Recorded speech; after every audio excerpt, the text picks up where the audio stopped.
우리 오늘 뭐 해야 되는지 아시죠? 뭐 먹어야 돼요?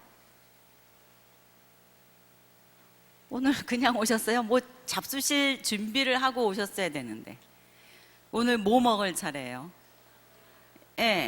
열왕기, 상하, 대충 어떻게 생겼는지 우리 물고기 그렸잖아요. 그러니까 오늘은 어떻게 해야 돼요? 그거를 먹어야죠. 오늘은 고기를 먹을 차례거든요. 요즘 식당에 있는 메뉴들 중에 보니까 볼떼기 찜이라는 게 있더라고요. 무슨 돔이라든지 이런 큰 고기를 이제 회치고 그 머리를 아마 또 이렇게 간장에 졸여가지고 일본식 그런 식당에서 주는 그거 있죠? 도미 머리찜인가요? 그런 거 여러분 아시죠? 그러니까 머리도 이 볼떼기를 보면 살이 좀 있는 거예요. 그러니까 오늘 머리에 있는 살을 좀 발라 먹고, 또 살이 제일 많은 부위가 어디겠어요? 생선의 몸통 부분이겠죠. 그러니까 몸통 부분은 또 많이 발라 먹고, 그 다음에 꼬리 쪽 가도 조금 먹을 게 있거든요. 꼬리 쪽도 좀 먹고, 이렇게 오늘은 열왕기 상하 그 물고기를 이렇게 살을 좀 자세히 들어가서 이렇게 살을 좀 파 먹어야지 될 것 같아요. 우선 머리 부분은 어떤 얘기로 되어 있다 그랬습니까? 결국 머리 부분에서 얘기하고 있는 사람은 누구였어요? 솔로몬 얘기, 그 다음에 여로보암과 르호보암 갈라진 얘기, 그거거든요. 그게 머리. 열왕기 상하의 앞부분은 결국은 그걸 말하려고 하는 것이다, 그렇게 얘기했습니다. 누가복음을 쓴 누가 같은 경우도 사도행전이라고 하는 실제적인 역사 기록, 일어났던 일을 기록할 때 퍼스펙티브가 있었어요. 관점이 있었어요. 쓰려고 하는 내용이 있었어요. 그게 무엇이었느냐? 열방에게 복음을 전하는 것이 당위성이 있는가? 이방에게 구원의 복음, 예수 사건을 전파하는 것이 히브리 민족의 역사를 볼 때 정통성이 있는가? 그것이 과연 성경적인가? 구약 성경적인가? 라고 하는 입장에서 쓴 서신입니다. 쓴 그 기록입니다. 무슨 얘기냐면은 누가복음이라고 하는 예수 행적을 누가가 쓴 이후에 데오빌로 각하라고 하는 분을 수신자로 해가지고 쓴 기행문이 뭐냐면은 사도행전이거든요. 그래서 누가복음 읽은 다음에 사도행전을 읽으면 연결이 되는데, 누가가 사도 바울의 주치의로 특히 2차 전도여행 드로아 지점에서 바울과 처음 만나서 접속해서 유럽 쪽으로 건너갈 때부터 동행하기 시작하는데, 그 이후 사도 바울을 쫓아다니면서 사도 바울의 신학과 사도 바울의 복음과 사도 바울의 그 행적들을 보면서 나름대로 사도 바울과 그 다음에 예수 사건 이후 제자들로부터 시작되는 교회 무브먼트, 그러니까 사도행전 1장에서 12장까지 나타나는 예루살렘 중심으로 하는 사도 베드로의 사역과, 그 다음 사도 바울로부터 시작하는 사도 행전에 나타나는 이방 선교의 기록을 크게 둘로 나눈 다음에 두 개를 딱 매듭지려고 그러는 게 누가의 퍼스펙티브예요. 앞으로 사도행전의 중요 포인트는 사도 바울이 이방 선교를 하는 것입니다, 이렇게 말하고 싶은 거예요. 누가가 이방에게도 하나님의 복음이 선포되어야 합니다. 그런데 이 이방 선교라고 하는 것이 당시 유대라고 하는 배경 속에서는 정서적으로, 영적인 정서상 맞지가 않는 거예요. 이방은 개 취급했으니까. 그렇죠? 그런 상황 속에서 뒤에 나타나는 사도 바울의 행적을 정통성이 있다라고 말하게 하기 위해서 그 중간 부분에 조인트 시키는 때 나타나는 스토리가 뭐냐면 고넬료 사건이거든요. 고넬료 사건이 뭘 말해주는가? 이방인이잖아요. 최초로 이방인에게도 처음 성령이 임하셨을 때와 똑같은 방법으로 임하시고 하늘로서 무슨 환상을 봐요? 하늘로서 오는 보재기에 있는 더러운 짐승을 먹어라. 그런 베드로에게 나타나는 환상이 있잖아요. 그러니까 베드로라고 하는 사람이 앞에 사도행전 앞부분에 나타나는 초대교회 모교회가 되는 예루살렘 교회의 사역을 해나가고 있는 그 시점에 그 이후 이제 사도행전에서 이어서 말하려고 하는 사도행전의 바울의 역사는 바울이 이방 선교의 주체자로 나타나게 하기보다 누구를 갖다 붙이는 거예요. 누구 이름을 빌어서 쓰는 거예요. 베드로의 이름을 빌어 써서 뭐라고 얘기하냐? 베드로가 먼저 하나님으로부터 오는 이런 환상을 보았다. 베드로가 이렇게 해서 이방에 복음 전하게 하는 것이 맞다고 하는 것을 하나님으로부터 계시받았다. 그리고 일어난 사건이 뭐였는지 아십니까? 고넬료입니다. 그렇기 때문에 그 이후에 나타나는 사도 바울의 이방 선교는 당위성이 있습니다. 이게 누가의 퍼스펙티브예요. 그러니까 누가라고 하는 사람이 사도행전을 쓸 때 앞에 한 부분, 뒤에 한 부분을 쪼매는 순간 고넬료를 등장시킴으로 이방 선교의 당위성을 말하려고 하는 것이 누가의 퍼스펙티브였던 것처럼 역사라고 하는 것, 실제로 일어났었던 일을 정리하는 역사가가 하나님의 섭리 가운데 열왕기 상하라고 하는 것을 기록하려고 할 때에 왕정시대 솔로몬 때로부터 나라가 멸망하는 때까지의 이야기를 어떻게 정리할까 하고 이 열왕기 상하를 기록한 저자가 봤을 때에 이렇게 세 덩어리로 나눠서 프레임을 잡고 그리고는 그 안에 결국은 무엇을 말하려고 하는지 이제 설명을 해나갈 것이다. 머리 부분에서 결국 하려고 하는 얘기는 솔로몬과 두 나라가 어떻게 해요? 갈라진 얘기입니다. 우선 그거를 탁 점 찍어 놓는 거예요. 다른 이야기들도 많이 있지만 그 나머지 얘기들은 어떻게 한다 그랬어요? 배경 그림에 집어넣는다 그랬어요. 그래서 우리는 이제 머리 부분에 이 볼때기에 무슨 살이 있는지 그거를 한번 보기로 하겠습니다. 솔로몬은 자기가 왕이 된 지 4년쯤 됐을 때에 성전 건축을 시작합니다. 그러니까 성전 건축을 시작하고 7년 만에 완성해요. 그리고 나서는 그 이후 자기 궁을 13년 동안 짓습니다. 그럼 거의 4년 왕이 된 지 4년 만에 지어가지고 7년 동안 성전 짓고 그 다음에 13년 동안 자기 궁을 지었으니까 왕으로 통치한 기간이 24년인데 40년인데 그 중에 24년은 아주 건축하는 데 힘을 쓴 거예요. 건축에 많이 시간을 들이고 인력을 들이고 돈을 들이고 한 거예요. 그러다가 앞부분의 성전이라든지 이런 건축업에 시간을 많이 쓰니 이후 뒷부분은 한 16년 동안은 하나님의 말씀대로 백성을 잘 다스리고 교육하는 데 힘썼어야 되는데 그만 어떻게 해요? 배교를 합니다. 하나님을 떠나 우상을 섬기는 여러 다른 나라의 처첩들을 계약 결혼해서 무역하고 정치적으로 연결하고 이렇게 하면서 다른 이방신들을 접속하게 하는 그런 그 생을 살아갑니다. 이제 이런 것이 앞부분에 있고 솔로몬 다음에 여로보암과 르호보암이 갈라질 때쯤에서는 어떤 상황이 벌어지냐면은 바로 이 건축과 관련된 일이 이유가 되는 거예요. 건축을 한다고 하는 것은 많은 노동력을 필요로 하잖아요. 그러니까 백성들이 나가서 노동력을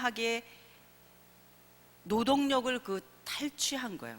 그러니까 백성들이 너무나 오랫동안 건축을 하니까 힘들겠어요? 안 힘들겠어요? 힘든다고요. 그러니까 그 마음속에 불만이 생기기 시작하는 거예요. 그러니까 백성들의 여론은 솔로몬이 죽은 다음에는 어떻게 팽팽하게 일어서기 시작하냐면은 건축은 그만하면 좋겠다. 우리를 더 이상 그만 써먹으면 좋겠다. 그런 마음이 가득 차 있었거든요.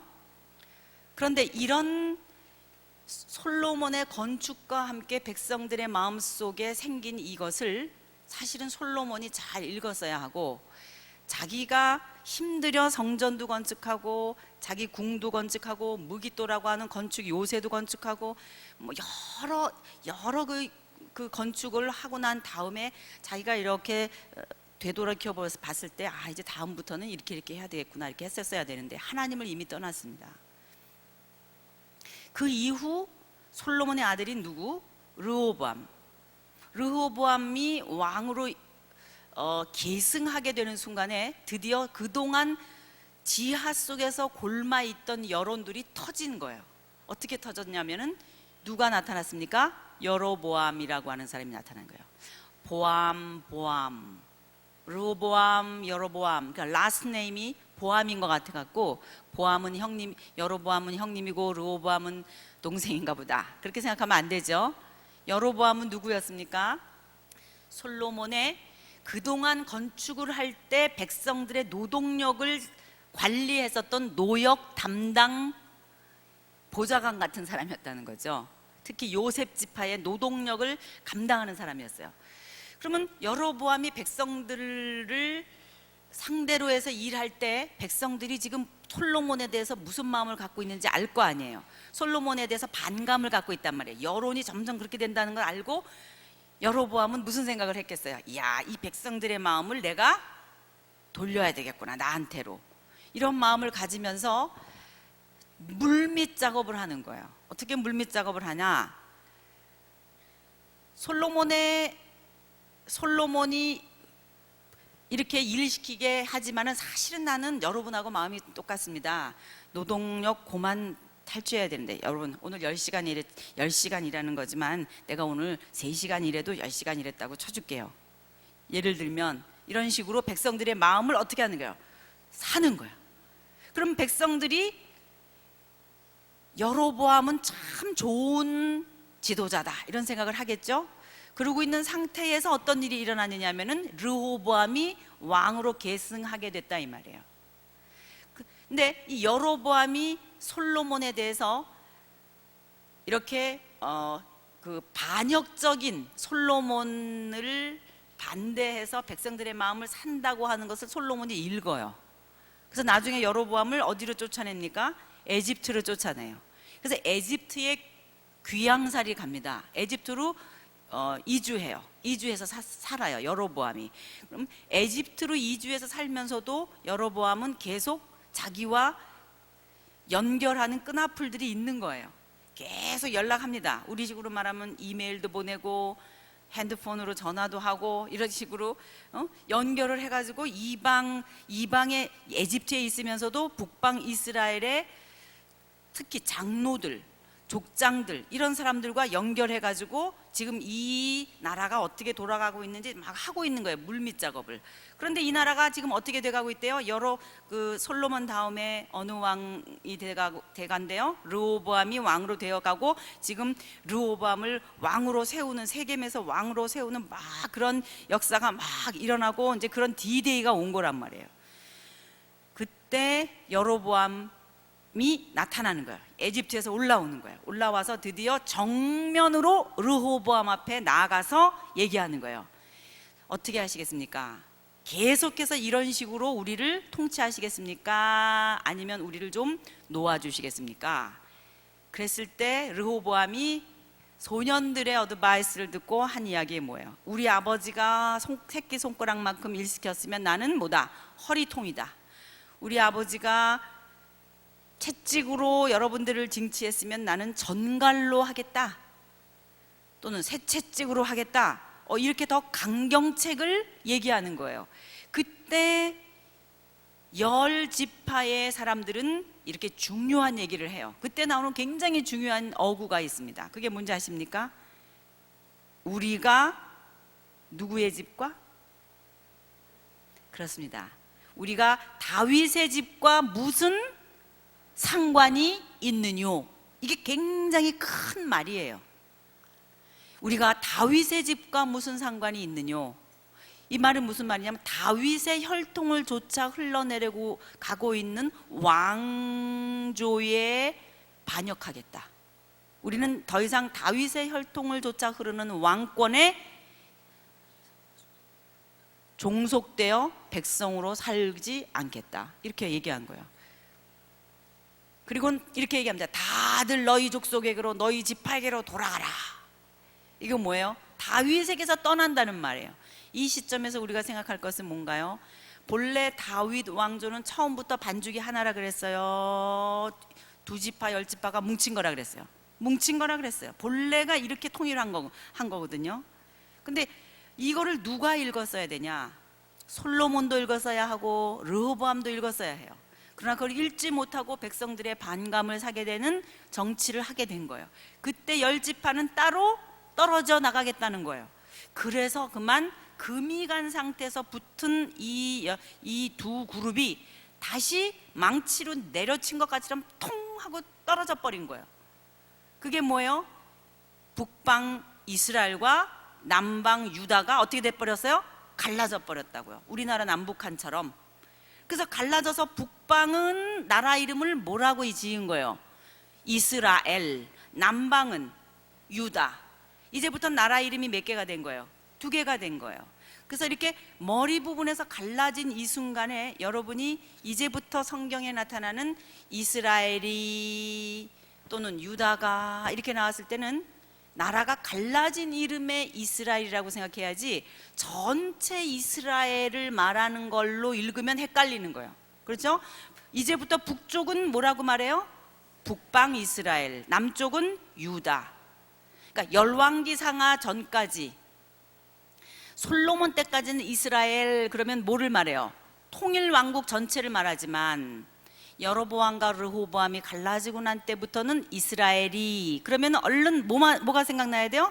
북방의 열 지파가 생각나야 돼요. 이름이 2개로 갈라져 나옵니다. 이렇게. 그래서 이 머리 부분의 이야기가 이런 내용으로 흘러가는데 그러면 이 머리 부분에서 결국 그 다음 몸통 부분으로 이어서 이야기하려고 하는 핵심이 뭔가? 머리 부분의 성격이 뭔가? 결국 여로보암과 르호보암이 갈라져서 일어나는 역사 속에 말하려고 하는 것이 뭔가? 그게 뭔지 여러분 아십니까? 느밧의 아들 여로보암의 죄라는 용어예요. 기억나시죠? 느밧의 아들 여로보암의 죄에서 떠나지 아니하니라 그 길로 행하더라. 이런 프레이즈가 생각나죠? 그것이 머리 부분이 남겨놓는 흔적이에요. 결국 머리 부분에서 말하려고 하는 것은 여로보암의 죄라는 것입니다. 그럼 여로보암의 죄가 뭐냐? 한마디로 말하면 뭐냐면은 비스무리한 거예요. 그럼 비스무리한 거를 하나님은 좋아하신다는 거예요? 싫어하신다는 거예요? 싫어하신다는 걸 알아야 돼요. 하나님의 성격을 알아야 돼요. 여러분이 하나님을 왕으로 인정하고 사신다면 그분이 뭘 좋아하시는지 그분의 기호가 어떤지도 알아야 될 거 아니에요. 그럼 하나님이 좋아하시는 것이 있고 나빠하시는 것이 있는데 지금 이 여로보암의 죄라고 하는 것을 계속 말씀하시는 걸 볼 때 하나님은 여로보암의 죄를 싫어하시는 거잖아요. 그럼 여로보암이 뭘 했는데? 그랬더니 여로보암이 한 일이 뭐예요? 뭘 했어요? 여로보암이 하나님을 섬긴다고는 해요. 그런데 하나님을 섬기되 정통적인 말씀에 근거해서 해요? 마음대로 말씀을 해석해서 바꿔서 해요? 바꿔서 한단 말이에요. 그럼 어떻게 바꿔서 하나? 절기도 날짜를 조금 바꿔서 비슷하게 하고 제사장을 세우기는 세운데 아론의 후손으로 레위 지파로 하지 않고 그냥 아무 지파나 해서 제사장을 삼아갖고 마음대로 제사를 지내고 또 그뿐만이 아니라 예루살렘 성전이라고 하는 이 백성들의 수건이었던 이 장막을 다 완성을 하고 난 이 시점에 그만 갈라져 버린 거 아니에요. 그러니까 백성들이 여기까지 쎄 빠지게 노동력 착취해가지고 한 일이 바로 이런 일인데 그거를 즐길 수 있어요? 못 즐겨요? 못 즐겨요. 갈라져 나갔으니까. 그럼 예루살렘 이렇게 내려다보면서 예배드리러 가고 싶단 말이에요.